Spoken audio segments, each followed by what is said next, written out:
My name is Ghostboy259, and I tried to become a Star Wars speedrunning world record holder.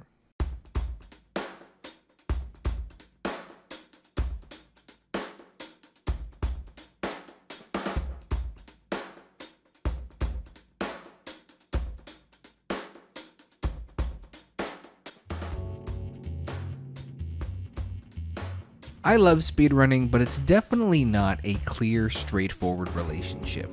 The community I've been involved with the most is obviously Super Mario 64, and I did some speedruns as content on my stream, knowing that people would come to watch and make fun of me because of how bad I was.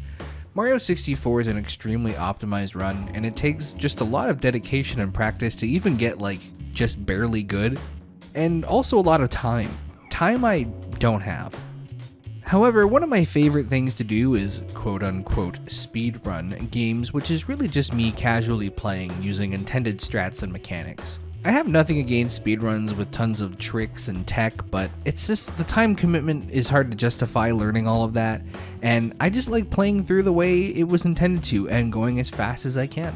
It's hard for me to justify spending a lot of time learning all these small little nuances when I just have a billion videos to make, and my Super Mario 64 speedrun times reflect that lack of time. Not looking too great. Another thing I love to do is to take games I haven't played before, or in some cases, games I haven't played for many, many years, and have semi-blind races in them, and this is exactly what I did with my friend Gundam Fang on February 14th, 2021. And if you're interested in watching the highlights from this race, the link is in the description. Star Wars Trilogy Apprentice of the Force for the Game Boy Advanced. I own this game, I played it a lot as a kid, but I never beat it, and I specifically remember being stuck at the first part of the Return of the Jedi level. And I do remember that my friend actually beat the game for me, but I wasn't there, I gave him the game, and he said that he would beat the next part, and then he just beat the whole game, and then at that point I was like, there's no point in going back and finishing it myself. In this game, you play as Luke Skywalker, and essentially you just go through the events of the original trilogy, so spoilers, I guess, as we talk about it a little bit more. Now you might think it's cheating that I raced my friend in a game that I had played as a kid and he had never played, but we both agreed to this arrangement due to the fact that I'm notoriously bad at video games. At one point he straight up told me it was painful to watch me play games, and he's a lot better, so it kinda evens out my knowledge versus his skill, and I won't spoil what happens, but it was a close race, so I would recommend you go watch. After finishing the race, I thought to myself that it might be kind of interesting to see how low my time can go, and after a few runs of making splits and lowering my times, I realized the leaderboards were pretty bare, and I had a potential to be on it, but not just at the bottom. I've submitted speedruns before, normally as a joke, but I didn't want to submit a 3-hour time and just sit at the bottom of the leaderboards for every game I ran. If I was going to run this game, I was going to get good. But before we get into that, let's talk about the game.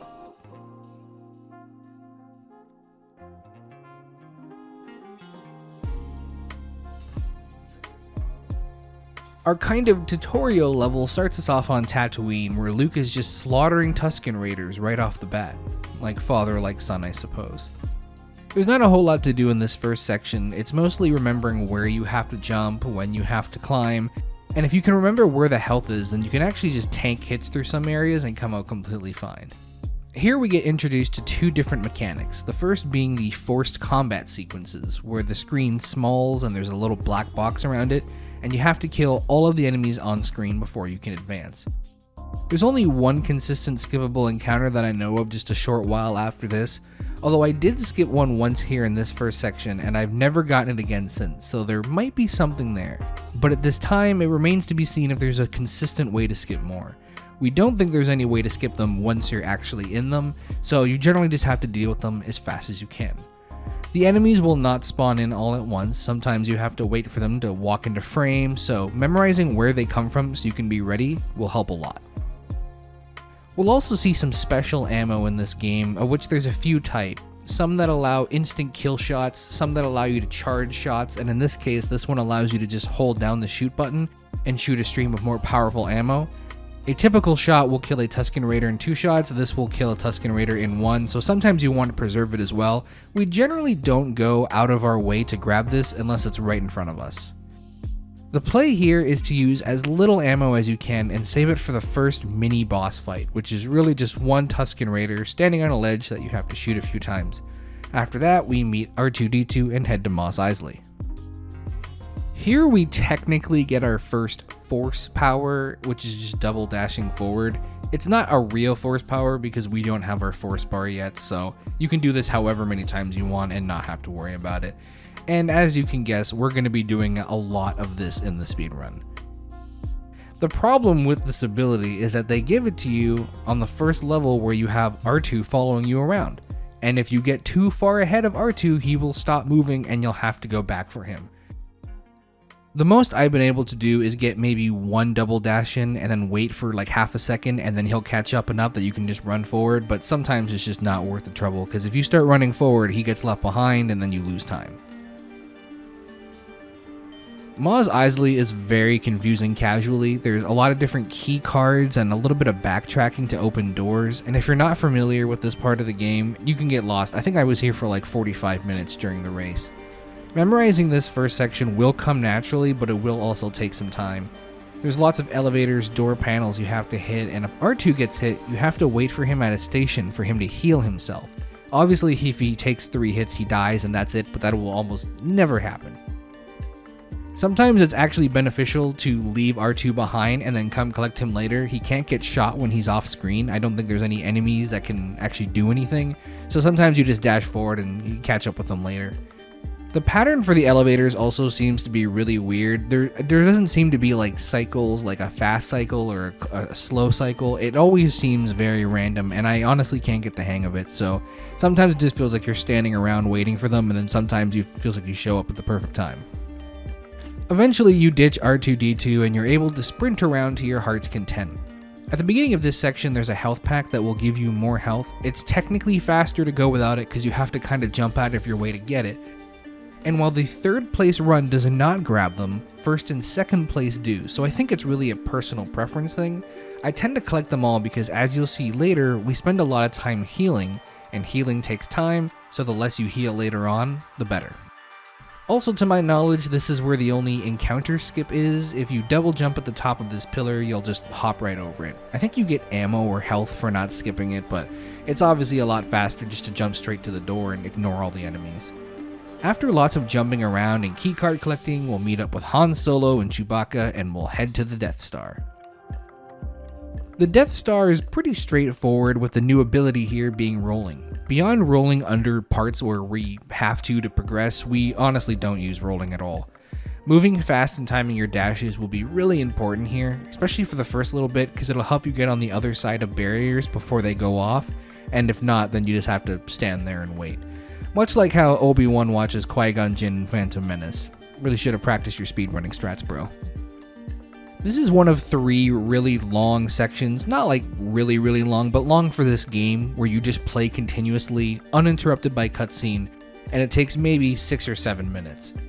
Also, R2 comes back and it's awful yet again. He's way more likely to get hit here, so if you can dash away from him and leave him behind for some fights, it's very beneficial to do so. Sometimes he won't even get on the elevators, and it can be incredibly annoying. It's like you have to be a little bit further than where you want him to be, and then you'll just walk off and he won't walk on, and then you're just standing there looking like an idiot, and your run's over. Finally, you can ditch R2 again, and you get Princess Leia, who is infinitely more helpful in every single way because she has a gun. Her section is really short, unfortunately. It's like 2 minutes long, and it's almost all encounters that you just have to work your way through, aside from one little part where you have to shoot up into the sky. I think they're trying to recreate that whole swinging scene, but it doesn't, it looks silly.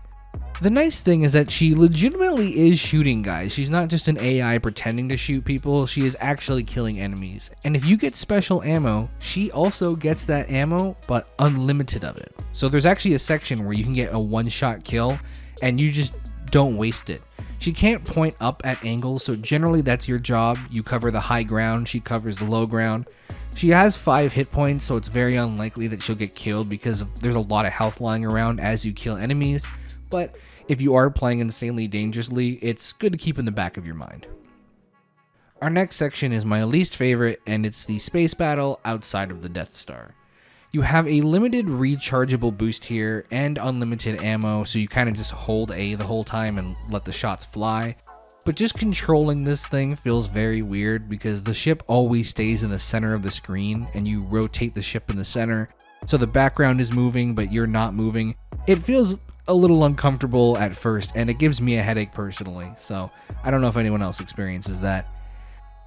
For once, R2-D2 is extremely helpful because you have him in the back of your ship and he is recharging the life of your ship. The way this works is a little bit odd, and you're unlikely to actually lose an R2 life because in order for it to work, you have to be shot from the behind where R2 would be, but you're way more likely to either crash into a ship head-on or be shot in the front because you're constantly moving forward. So chances are there's not going to be a lot of other ships that are chasing behind you, can keep up with you, and shooting you.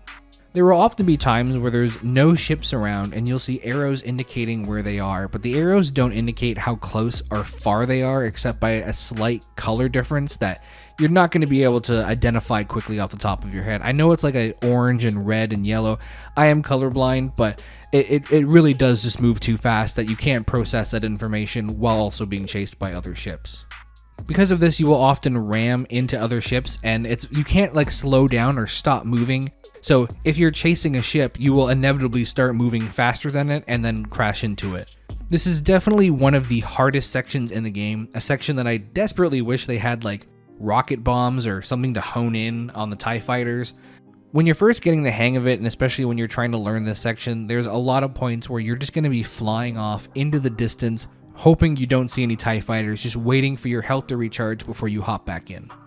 This is definitely one of my heaviest reset points, and my main focus is never to go fast here. I never take a risk here. My goal is always just to not die.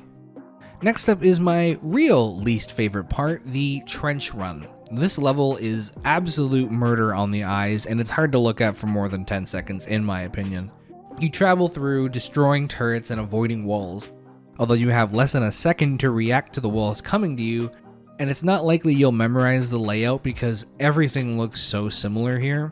This is especially true if you die, because the checkpoints are all invisible and blend in, so you really have no idea where you're continuing from. You can kind of get a feel for certain sections, mostly when fighters show up or when there's kind of a pause in the walls coming at you, but I would be shocked if anyone could ever truly memorize the layout of this. And yeah, I said it earlier, that's right, TIE fighters show up here too, and all they do is shoot your R2 units now because they're actually shooting you from the back and the same rule applies. So very rarely will they actually shoot you and kill you, they just shoot your R2 units and make it so you can't regain health. It's quite frankly miserable, and there's an entire section where you have to kill 5 of them in a big open area. The worst part about this section is that at some angles you can crash into them and lose no health and they will explode. But at some angles, you will both blow up, or you'll just blow up and they'll be completely fine. There seems to be no consistency whatsoever. I find the back right corner of your ship tends to work the best, but if you can just avoid touching them altogether and cycle around to shoot them, that will be your best play. This section is huge when it comes to what kind of risks you're willing to take on your run.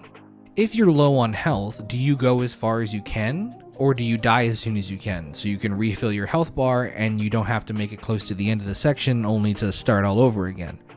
There's a lot of risk assessment here and a lot of trying to look at how many R2s you have left and how much health you have left.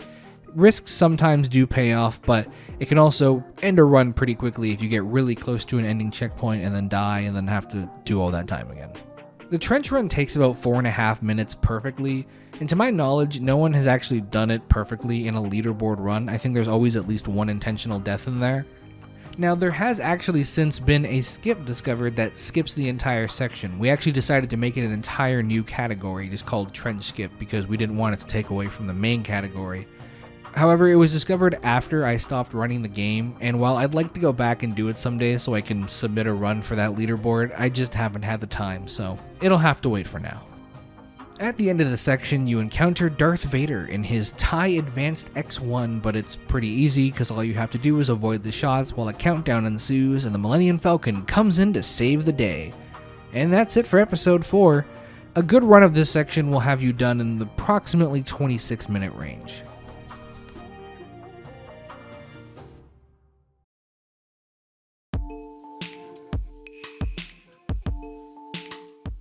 Next, we head to the Empire Strikes Back, which contains 3 different areas basically. We have Hoth, Dagobah, and Cloud City.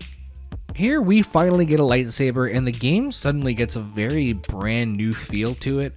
We make our way through some frozen caves, destroying wampas and jumping over holes in the ground. Memorization in this section is honestly a necessity because there's tons of places that will trip you up thinking that you have someone coming from a different direction but there's not. Or there are these ice platforms that you can get a single jump off of before you break if you dash and jump quickly. But sometimes they can just break under your feet and kill you, so your timing is going to be very important. It's just something that you're going to have to feel out.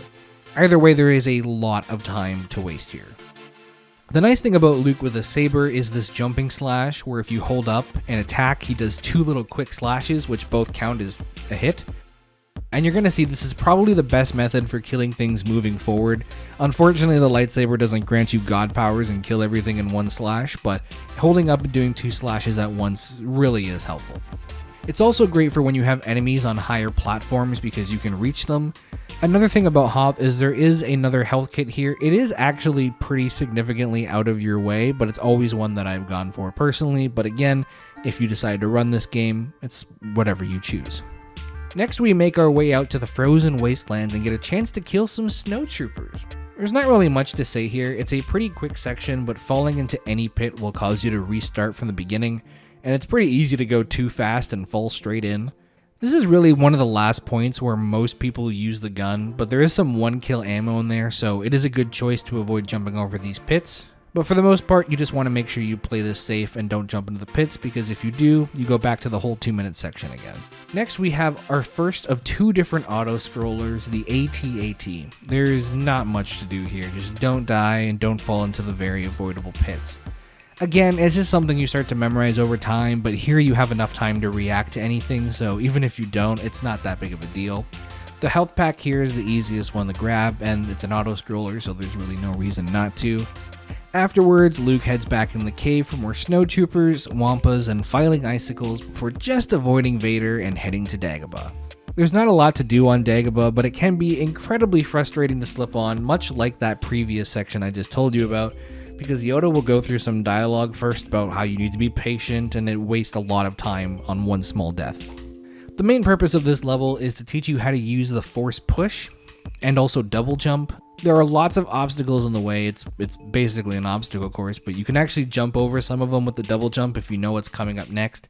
It can be really easy to barely miss a jump here, and sometimes you'll have to step down from a branch before making your jump again, so memorization is the key. It's probably one of the most annoying parts, is that if you think you can just jump from the branch and land on the platform, you won't. You have to jump off to a platform you can't see and then double jump off of that one. With the addition of Force Push, which really doesn't get used outside of its necessity, is we have Force abilities to use, meaning we now have a Force bar and little lightsaber icons sprinkled throughout the levels, and these will recharge our Force bar. These are often dropped by enemies. It's very rare that you find yourself low unless you're extremely overusing your Force, but once again, it is something you have to be wary of. Next up is the longest segment of the run, which is Cloud City. At the beginning, Obi-Wan's ghost teaches you how to force concentrate, just like the movies. I'm kidding, he doesn't say that in the movies. Which essentially slows everyone down and makes you move at twice the speed. However, we don't use this ability because why would we? We're speedrunners, we're trying to go fast. Slowing everything down doesn't seem very intuitive. However, with the double jump, which we've learned, we now have a very powerful spin move, which I tend to opt for maybe a little bit more than the upward slash. I think it's a matter of preference, but I have noticed that when I do the powerful spin move, I end up tapping the button way more when I don't need to, which wears out my thumb a lot more. So I'm trying, the last couple times I played, I tried to use the up slash, but I do like the spin move. I think it just looks really cool. We start off with, you're going to be shocked, a slow, annoying R2-D2 level, but luckily we get to ditch him pretty early on, and then we're done with R2 for the rest of the game. No more. Goodbye. It was thanks for coming and healing me, but also go fast. The rest of this area is just like the Death Star, only a lot longer. There's lots of enemies, lots of forced encounters, lots of pits to fall through, lots of annoying flying droids that you can't just kill easily for some reason, lots of stormtroopers to kill, lots of door keys to get. Messing up here feels awful, as the parts you're likely to mess up on are always right before checkpoints, and it always costs you a lot of time, and this is easily my worst part of the run where I have the most improvement. Next up, we have our first fight with Darth Vader right over the Carbonite pit, which you can get pushed in if you're not careful. The key to this fight is really just slashing away at Vader as much as possible and double jumping over the pit as soon as you get the sense that he's going to try to force push or pull you in. It kind of reminds me more of Spider-Man, honestly, than Luke Skywalker, because he wasn't exactly flipping around as much. About halfway through his health bar, there's a tiny mini section where you have to kill a bunch of droids, but there's also a health upgrade here as well, so it's kind of a good time to grab that, kill the droids, and then head back. In the last section of the Vader fight, we have a brief bit where he kind of just throws stuff at you, just hauling stuff at you with the Force, and I think you have to dodge it. I don't really know what the secret is, if you have to try and hit him, or if you have to sometimes get hit by a certain item and that's what initiates the next sequence. I honestly have no clue how this part of the fight actually ends. I've tried to figure it out, I can't. Eventually he'll push you through the window where you can do your last hack and slash against him. It's mostly anticlimactic, but it's refreshing in a way because you just did so much, but really all you do is just hack and slash against him. There's not a lot of thought that needs to be put into this. One thing that you can optimize in this section that I do recommend is trying to force him to the right side of the screen, because if you are on the left side of the screen, it plays through this forced slashing animation to push you all the way to the right to initiate the cutscene where you find out that Vader...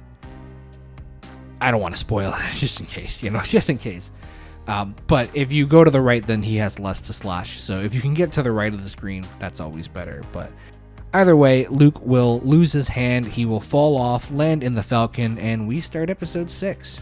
Episode 6, which is where I got stuck as a child, of course, we are on Tatooine to free Han. We learn how to heal ourselves, which plays a little animation, so it's helpful if you need it, but it obviously takes up time. So another part about healing is the risk assessment. This is why I think grabbing the extra health, which there's another one in this section, is really important because it can help you not have to heal so much. The only enemy you'll be encountering here is the Gamorreans, and my god are they brutal.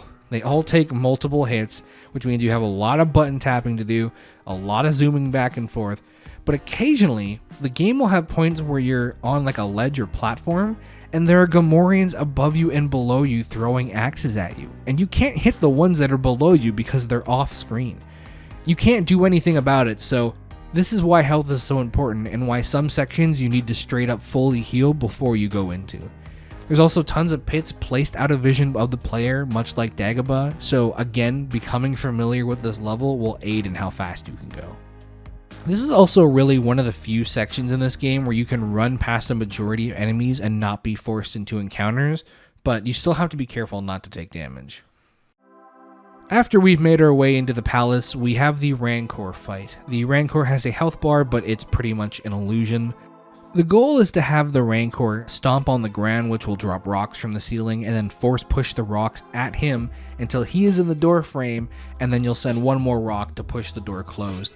Sometimes you'll just have 2 rocks hit him instead and the door won't close, which is really annoying. You'll have to roll underneath him to get him in the right position to drop rocks, or you won't have enough to push. It will also drop random Gamorreans into the pit because you need that to charge up your force, but this section just feels like complete RNG to me. I have practiced it a ton. I can't get anything consistent here. Sometimes it takes a minute and a half, sometimes it takes 50 seconds, and that's just how it goes. Next we have our second auto-scroller, the ships in the sand of Tatooine, as we kill hundreds more Gamorreans, as well as the bounty hunter Boba Fett. Boba Fett doesn't really stick around for the entire fight. Once you do enough damage, he'll skedaddle for a little bit and leave you with just the Gamorreans, so taking everything out as quickly as you possibly can is always the top priority.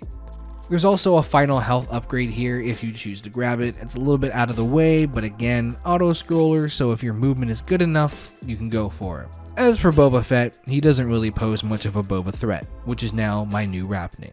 Also, the fact that Boba Fett poses very little Boba threat is very true to the films. After defeating Boba Fett, which I will stop saying his name so many times in a row now, we have for reals, my least favorite part of this entire run, the speeder bike section. Again, a killer on the eyes. This section has you scrolling through, avoiding rocks, logs, and loose branches, as well as stormtroopers who will try to ram you into said obstacles, which is an instant kill if you hit them head on. You can take a bit of damage to the side, but unlike the other missions similar to this, there's no R2-D2 to heal you. And very similar to the ship battle, it's extremely inconsistent as to what you'll bounce off of and what will instantly kill you.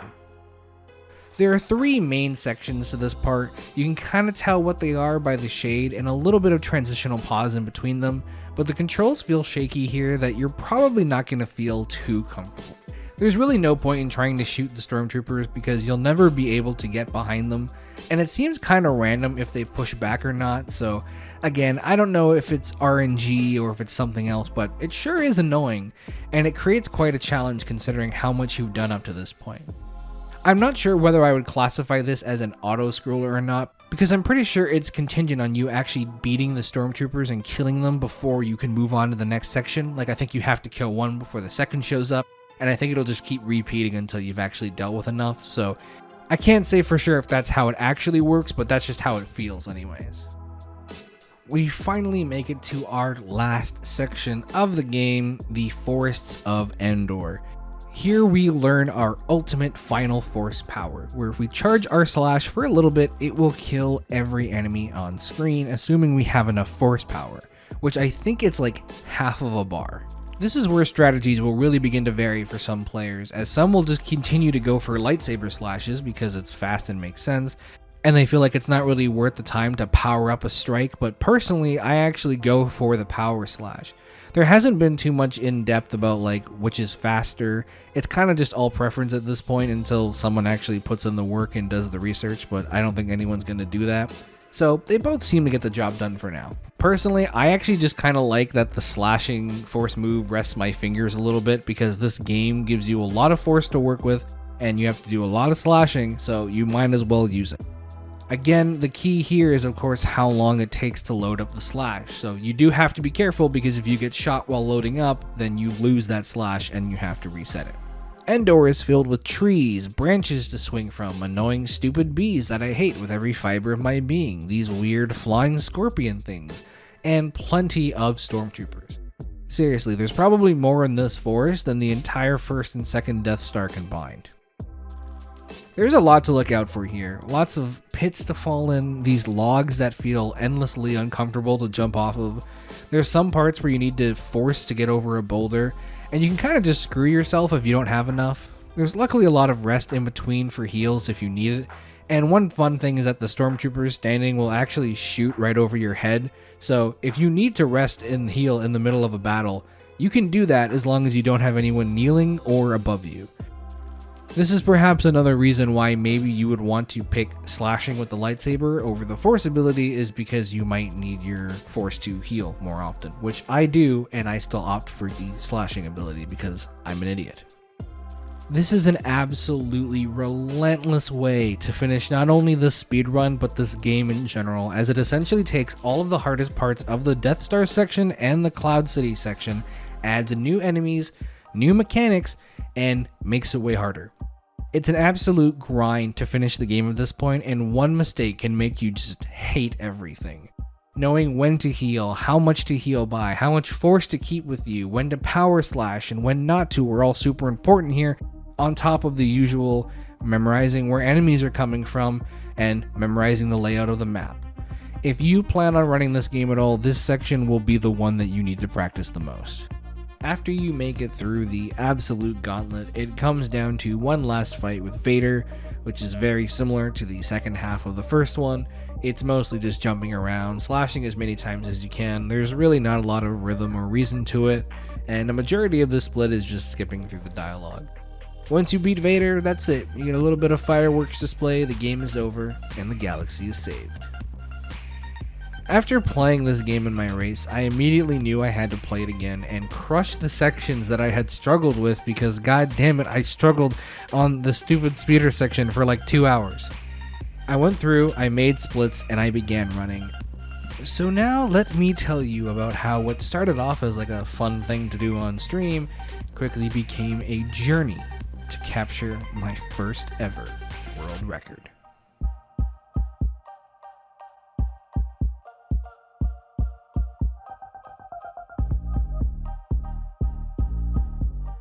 After the semi-blind race with Gundam Fang, I finished with a 3:33.25, and this was February 14th, 2021. I ended up doing 2 more runs, neither of which I submitted, and they might have actually been offline, so there are no VODs of it, but thanks to the live split analysis tool, I can see what the attempts were. The first run was on February 25th, which was my first time playing the game since the race, and I lowered my time to a 2:05.37, purely off of just knowing what was coming. Almost a month later, with I think maybe minimal practice, I can't remember for sure, on March 17th, I managed to get my first sub 2 hour and get a 1:55.14. At this point, the leaderboards looked like this. Smart Alec held the world record with a 1:15.42, which was actually captured at a live event, not really live like he was there, but an event called Handheld Heroes on July 19th, 2018. Second place was set by Crystal Chaos, just 3 minutes slower in September of 2015. It was actually the first run uploaded for the game, and they never ran it again. Third place was set by Glass, the most recent run, which was just 2 months prior to my first run, coming in at 1:27.06. And last place on the leaderboards was set by Nikki2571 in February of 2017. So at the time, I was looking to get 4th on the leaderboards. Every run minus Glasses was years old, and I consider the game to be pretty inactive. I didn't know if the world record was ever going to be within my grasp, but I wanted to not get too far ahead of myself at the same time and just take it one step at a time.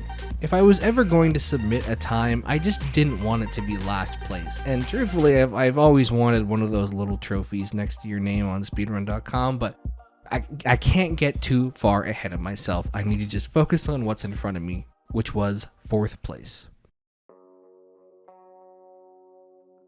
In comes the first run I decided to submit, recorded March 18th, 2021.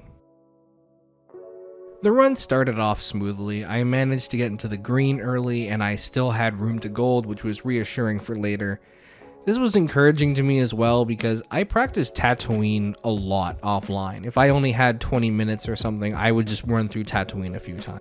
So even on the 1:55 PB, the first few split golds were pretty good. There was no major improvements for the Death Star fight, but then came the trench run, which at this point I only had 1 split for the space battle and the trench run. I split them up later, so my best time for this was 8 minutes and 31 seconds.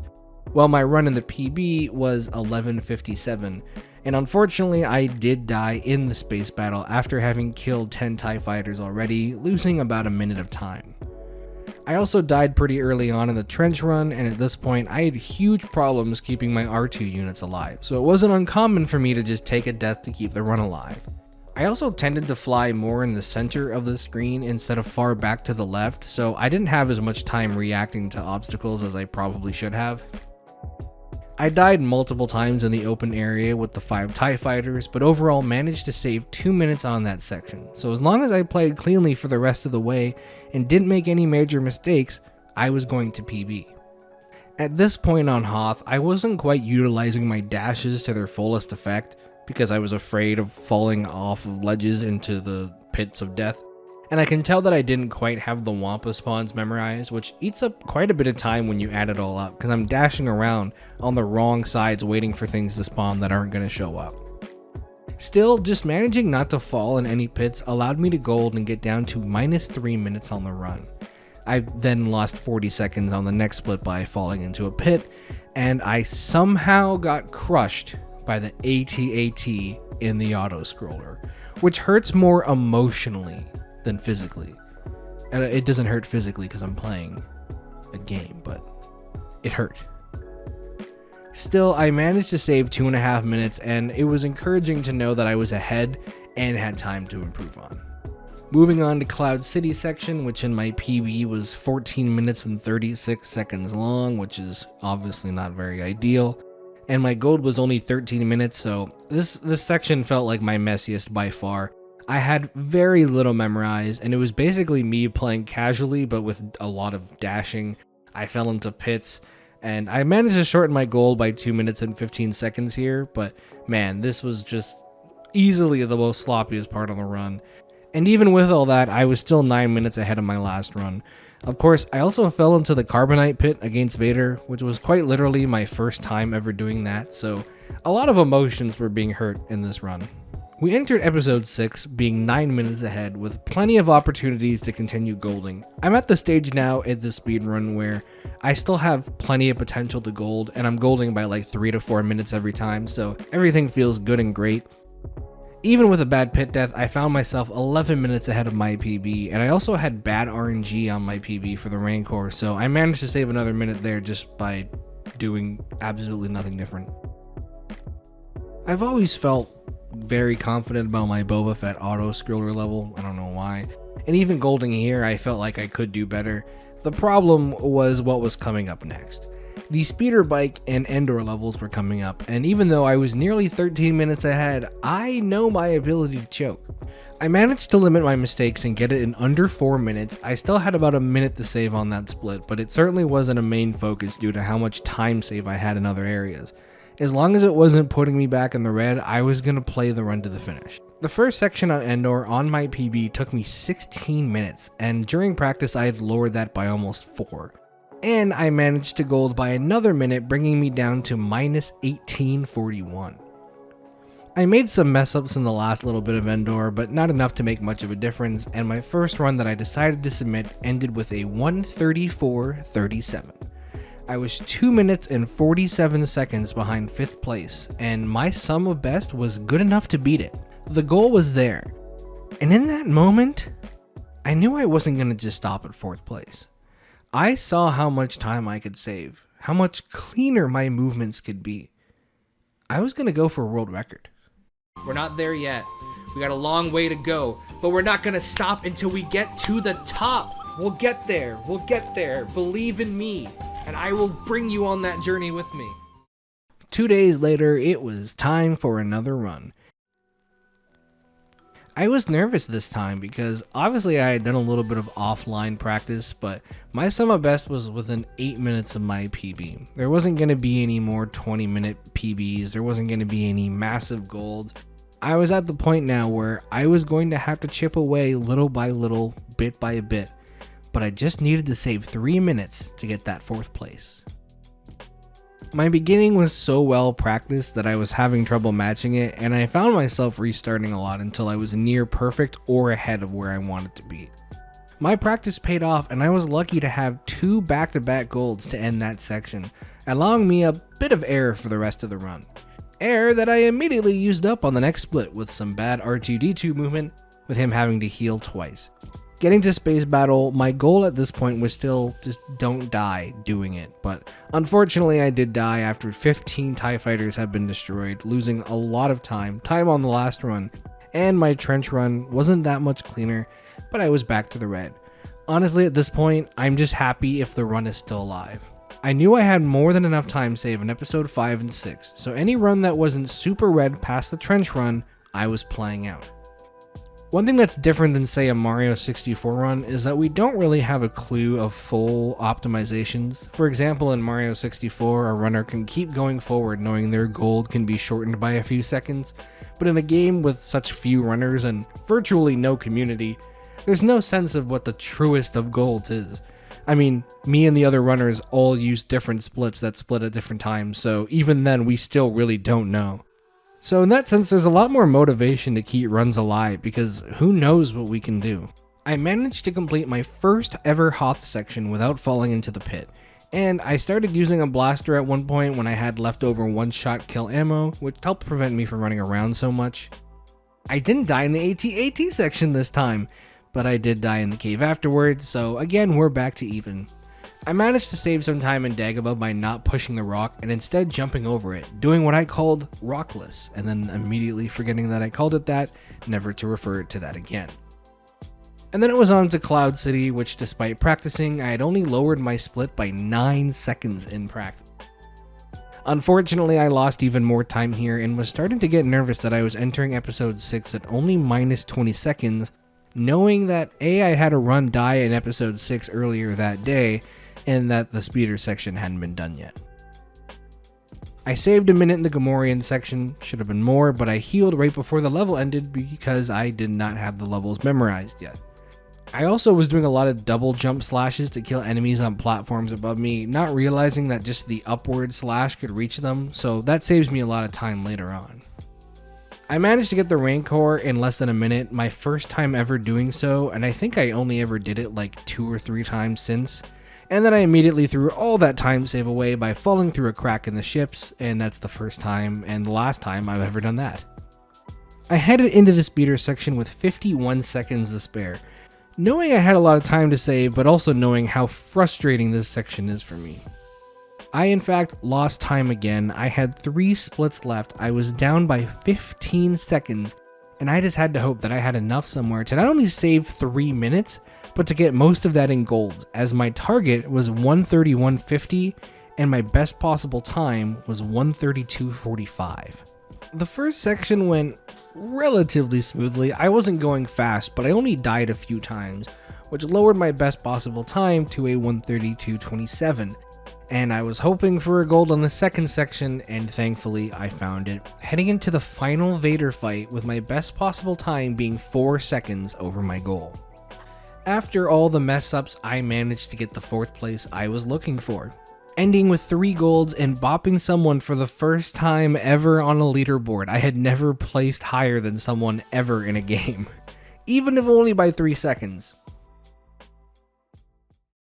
My next target was Glass, who was in 3rd place with a 127.06. My sum of best was a 123.45, so I'd have to play pretty close to it and also save 441 seconds on my PB. I started off fairly strong, saving lots of time in the Death Star, and I had my first ever deathless space battle, which pretty much set the standard for myself going forward. At this point, if I didn't have a perfect space battle, I was probably going to reset. My trench run was far from perfect, but it didn't need to be perfect, and playing everything solid up to that point and saving a minute and a half in Cloud City put me perfectly on track. And even if it was only by a few seconds of gold in the speeder section set me up perfectly, also meaning that I didn't lose any time. And it put my best possible time at a 127.01, 5 seconds below 3rd place run, and I was running against 3 back-to-back golds.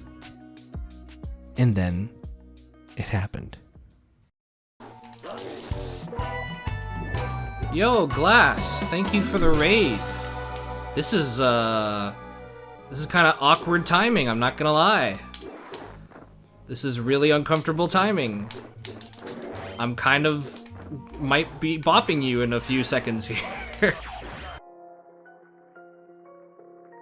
I got raided by Glass, the very person I was trying to bop in mere moments, and with him watching, I again golded the Endor segments to finish with a 125.55, grabbing my first ever bronze medal on the leaderboards. Now, this wasn't a complete mystery. In fact, Glass had noticed that I had submitted a run before, and he had reached out to let me know that he was playing the game again. But I was happy to have my 3rd place. But it wasn't going to last.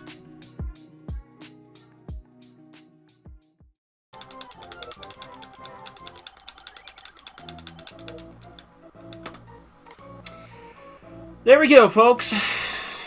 That's a new PB.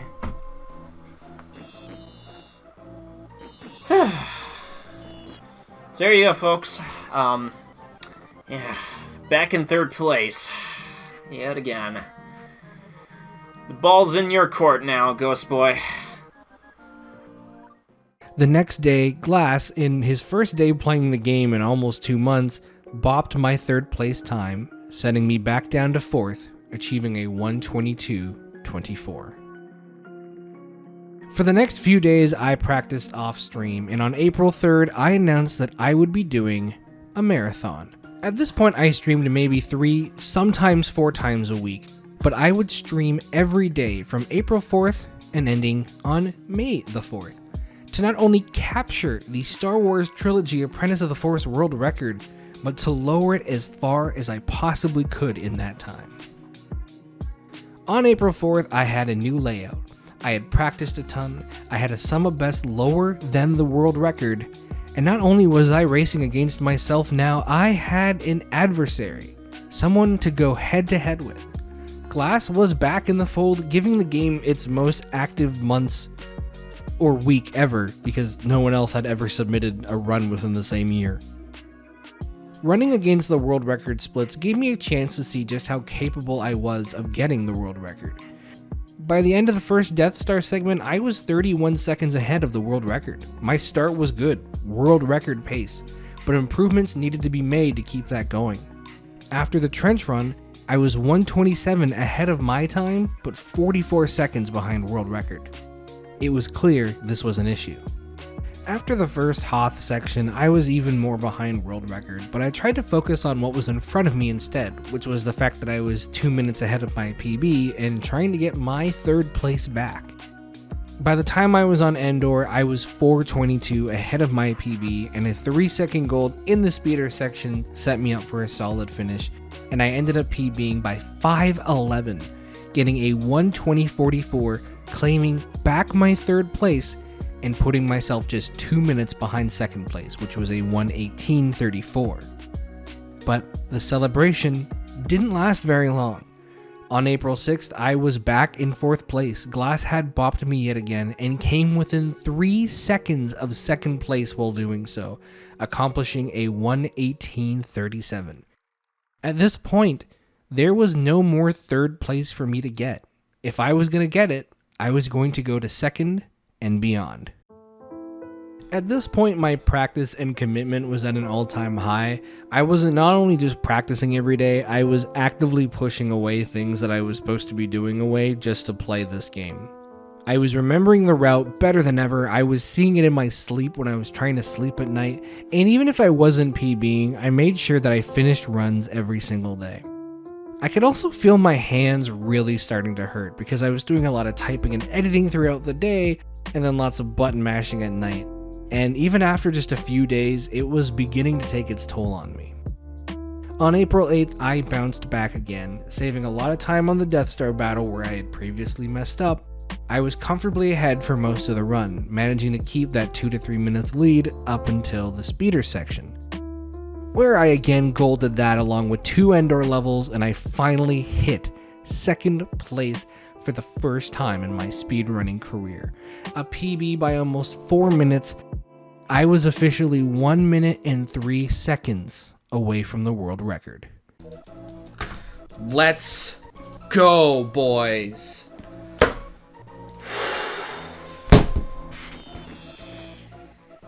Oh, we took second.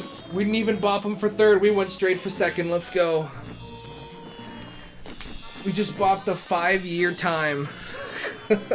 A minute and 3 seconds ahead of behind world record. A minute and 3 seconds behind world record. It's within our reach, guys. We're so close. Dude, it's gonna be brutal running against this. Are you kidding me? Like, we had 2 golds off the start. 2 gold. How many golds did I get? Oh my god. This is gonna be brutal to run against, dude. Look how close. We were up into episode 5 and we were world record capable. And we brought it down at the end. That could have been it too, honestly. If I wasn't a bonehead, because I was being a little bit of bonehead in Hoth. I jumped a little bit too soon in some places. If I wasn't being a bonehead, I could have. Guys, we're doing this all the way to the end. We're not slowing down the train at all. Ice, we just took second. We just took second place. We just skipped third and took second.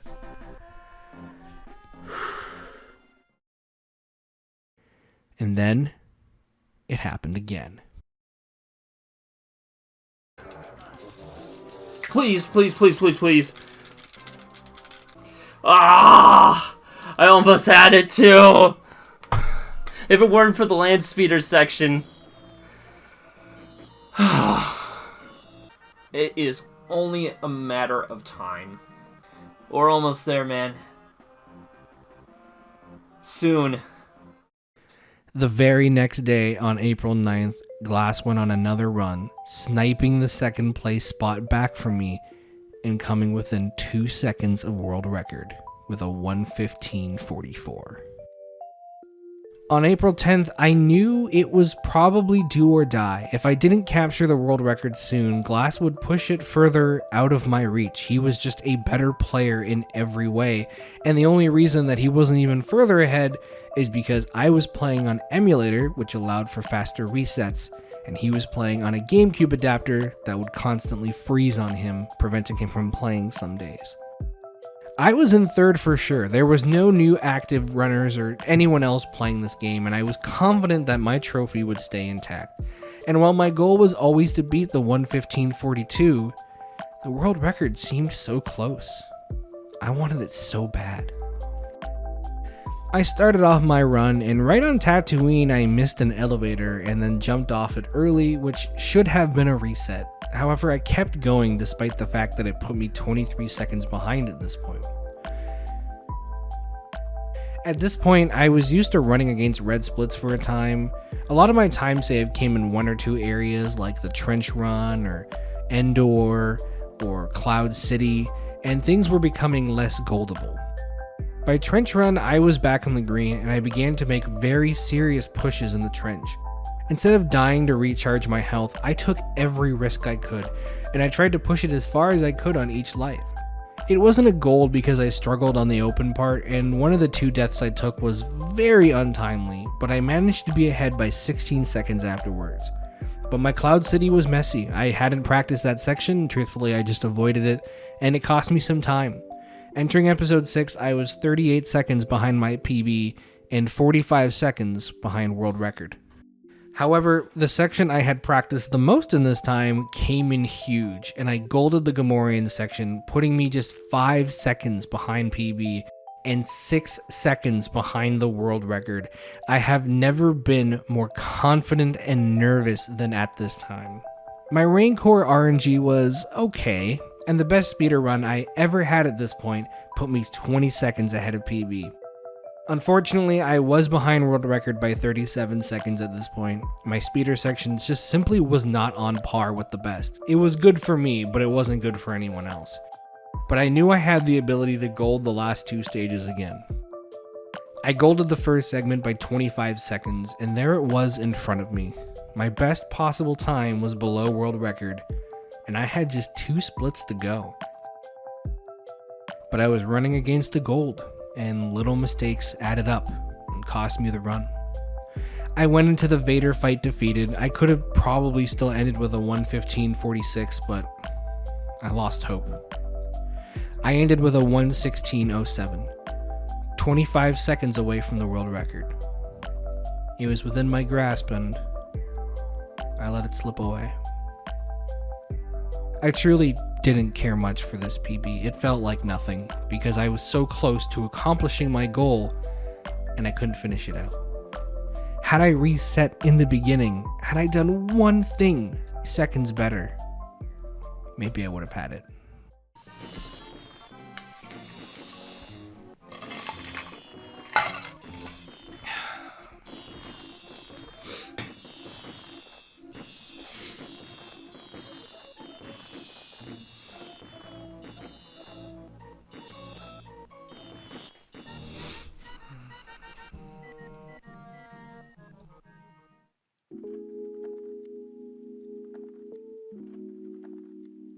The next day I came right back and I wasn't going to let it slip away.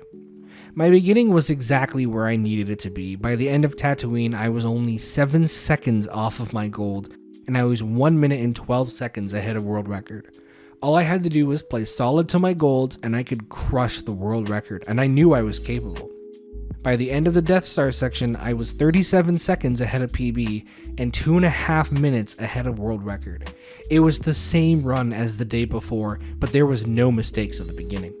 My trench run was getting more and more consistent, and entering episode 5, I was still 2 minutes ahead. I had 45 minutes to go and 2.5 minutes of errors that I could make. I fell into a pit on Hoth, and the first mistake was made. And it was time to go back to Cloud City, still ahead and on pace, but the behemoth level was just bound to have more things in store for me, and a death near the end of the level cost me over a minute. Just like that, I went from a best possible time of 1:13:38 to 1:15:11. World record was all but gone, and I still had 25 minutes to play and only 30 seconds of error. And then I somehow died to Darth Vader. At a section I honestly didn't even know I could die at. I entered episode 6 a minute behind the world record and my best possible time with just 9 seconds to spare. A small gold in the Gamorrean section extended that to 11 seconds, but I knew my trench run was not going to be good enough. I'd have to make up time in other areas. I managed to gold the Rancor by 8 seconds, doing the entire fight in 50 seconds, so thank you RNG. But it gave me a little bit of new life. I was still barely on pace, trying to grab victory from the hands of defeat, but running against a speeder section gold. It wasn't meant to be. One untimely death turned to 2, turned to 3, and the run was over. My sum of best was now 20 seconds above my PB, and a full 40 seconds past world record. I ran against my Endor gold and managed to save 30 seconds, but it still wasn't enough. And just when you think it's over, fate pulls you in once more.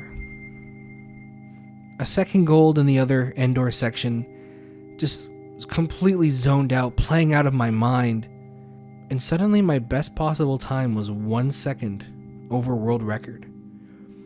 So, this is literally the exact same situation I was in yesterday. I needed 3-second gold, and I didn't get it. Now I need a 2-second, and I'm not gonna get it. It's alright, guys. I'm still happy with the run. I got some golds. There's a good chance I'll still PB to some extent.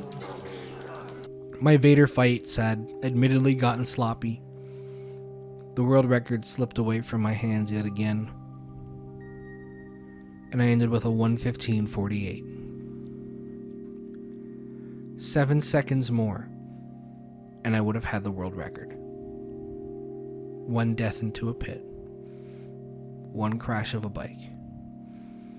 Not dying to Vader in episode 5. An Endor section that was beyond anyone else's, but it wasn't enough. One small mistake, man. Like this swoop bike section here, literally I died a couple times after. If I didn't die, if I managed to not die right away, that would have been the difference. That would have been world record. We could not be any closer than we... Dude, I'm still in third, by the way. 1:15:42 is world record. Second place is 1:15:44. Second place is 2 seconds behind. We were both within 6 seconds of world record right now. I'll be back tomorrow, man. I'll probably stream earlier in the day, like 4 my time or something, and I'm just gonna go for it. And I might just not stop tomorrow, to be honest with you. I might go for like 8 hours. I want to get this thing so bad.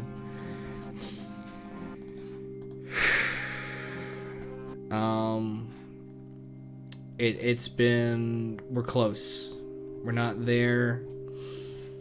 We might not be there for a while, but we are close.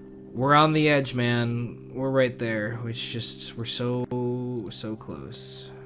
Who knows what tomorrow brings? The guy is gonna be streaming again tomorrow. The guy that's in second, I expect him to take the world record. I expect him to get like a 1:14 because I think he's capable. So, you know, it might become a little bit harder from this point to get a world record, which is why I really want to try to get it tomorrow. But we'll see. Today sucked. I'm not gonna lie. It really burns to be this close. To know it could have been over right there. But you know what? That's the way life goes. It doesn't always happen when you want it to. Sometimes you got to pick yourself back up and go for it again. On April 12th, my parents informed me that we would be moving to a smaller place, one without a basement suite for me, which means I would no longer be separated from the family. I would lose my ability to stream without disturbing the whole house, and I had packing to do, and quite frankly, my YouTube channel was being neglected. The original plan was always to move out at the same time that they were moving into a smaller home, but when they decided to up the timeline, I just wasn't ready. And I needed to get my channel active again. My income wasn't quite where I needed it to be. And there's quite frankly other things that I'm not going to talk about because it's just very personal, but that's basically the tip of the iceberg and the reason I gave my stream as to why the marathon had to stop. Obviously, if you're familiar with the situation, you know that my parents ended up changing their mind and they decided that they weren't going to move, and then they changed their mind again, and I just moved in August of 2022, a full year and a half after all of this. But at this point, some health issues had arisen, and I just wasn't motivated to come back to the game. But the main point of me saying all of this is that the marathon was coming to an end. I was going to stop on day 9. I was going to have one last day to beat the time of 1:15:42 to get the world record. Except, it wasn't going to be the world record anymore. It's over. It's finally over. Let's go. We did it. We finally got the world record. We finally got the world record. And I didn't just get it, I crushed it. I obliterated it. I didn't just get the 115, I actually got the 114 too. Holy moly. I'm very proud of this run. A mere few hours after I wrote that the marathon was ending, Glass shattered the world record, getting a 1:13:19, beating the world record by 2 minutes and 22 seconds. It was officially out of my reach. And while a part of me was crushed knowing that I wasn't going to get the world record, my goal was set. I needed to improve my time by 7 seconds. My original goal was very much within reach, and I needed to do that for myself. I streamed for 6.5 hours that day, by far the longest of the marathon. My fingers were sore, my eyes were tired, and I gave myself 1 or 2 more runs before it was all going to be over. I managed to pace consistently up until the trench run, where I golded after only having 1 intentional death and dropping my segment from a 5:18 to a 5:40. I was technically ahead of Glass's world record at this point, but I didn't care that much. I just wanted to hit my goal.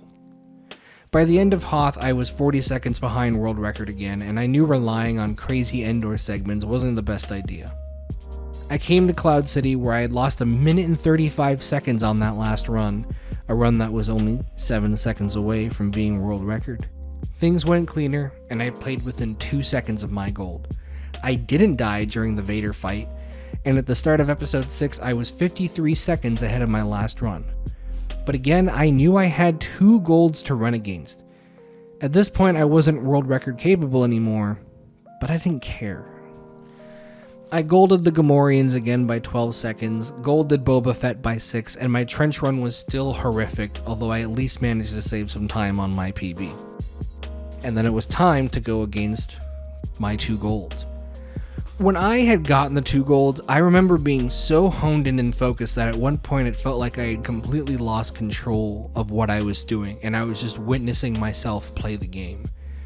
At this point in this run, it was similar, but the opposite. I was exhausted, I was tired, I was hurting, and my hands were in so much pain. And I was just so focused on what I was doing that I was starting to make small mistakes. It's like when you're walking or playing an instrument and then suddenly ask yourself, how am I doing this? And then the muscle memory just goes away. I was in survival mode. And it wasn't about going fast, it was about finishing the run and not messing up. I lost 40 seconds on the first Endor split, and I tied my gold on the second. The Vader fight was bad, I was sweating like crazy, and I was nervous that I was going to choke. But despite a poor fight where I lost time, it was finally over. 1:15:24. Well, 2 days ago that would have been world record. Today it's just second place. But I set out with a goal to beat 1:15:42 in less than a month and I did it, so. And just like that, my speedrunning career was over. I have not touched the game since, and Glass has since lowered the record to 1:12:57. My second place has been safe so far, as only one other person has submitted a run, a 1:08:37. You might think this is insane, and also this is a lot faster than my time, but it turns out they were using an emulator that sped up the gameplay by like 1.005% or something like that, so after talking with them they agreed to remove the run, and as of the recording of this video, they have not submitted another. Am I bitter that I never got the world record? A little bit. I think it's only human to admit that. But it was because I couldn't hit it, and it has nothing to do with Glass, so I'll ask anyone who is watching this and maybe sees him as like the villain of this story to please not think of him that way. Glass is an incredible runner, someone I respect a lot, and he was extremely supportive of my grind every step of the way. He made the game fun to run. If I rose to the top unopposed, I don't know if my emotions around the game would feel so intense and heavy. And it really gave me the full spectrum of feelings, a full speedrunning experience, and I'm thankful for every moment, even the extremely tough ones.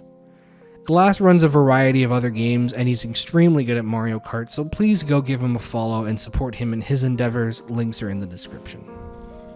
As for me, I don't know if I'll ever be back one day. Maybe I'll never get the world record. I miss the game a lot, and I think about one day coming back, but who knows? Maybe one day there will be a part 2 to this video.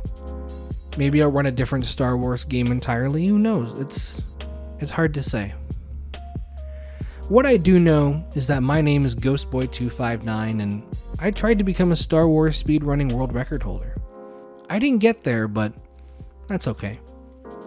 Next time I'll try something else. Thanks for watching, and may the Force be with you.